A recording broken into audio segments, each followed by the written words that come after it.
ગ્રાહક મિત્રો, હું જીનય પટેલ આપણી સમક્ષ એક અત્યારની જે સિચ્યુએશનની અંદર સૌથી કહીએ કે સિચ્યુએશન અત્યારે એટલી સારી નથી એની અંદર હું તમને એક વસ્તુ લઈને આવ્યો છું, લાઈક ફાઇનાન્સની અંદર કે હવે બધી વસ્તુઓ મોંઘી થતી જાય છે. તો એવી વસ્તુઓ પાછા પૈસા બગાડવાનું બંધ કરી દો કે જે લાંબો સમય સુધી ટકતી નથી. તો તમે જાણો છો કે આ માત્ર એક સેન્ડવિચ કિંમતમાં તમે બ્રાન્ડની ઓપ્પો સ્માર્ટફોનની ખરીદી કરી શકો છો.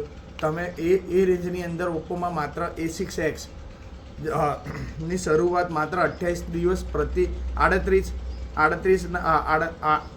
રૂપિયા પ્રતિ દિવસના તમે ખર્ચીને બી ફોન લઈ શકો છો. સાથે સાથે એની અંદર A6 Pro આવે છે, જેની અંદર તમે જોવા જશો તો 50 રૂપિયા પ્રતિ દિવસનો હપ્તો ભરીને બી ફોન લઈ શકો છો. એની સિવાય બીજો એક ફોન આવે છે ઓપ્પો A6s, એની અંદર તમે 39 રૂપિયા માત્ર 39 રૂપિયા ભરી પ્રતિ દિવસના ફોન લઈ શકો છો. એની સિવાય બીજો એક ફોન આવે છે A6 ખાલી, જેની અંદર તમે 29 રૂપિયાના પ્રતિ દિવસનો 29 રૂપિયાનો હપ્તો આવે, એ ભરીને બી તમે ફોન લઈ શકો.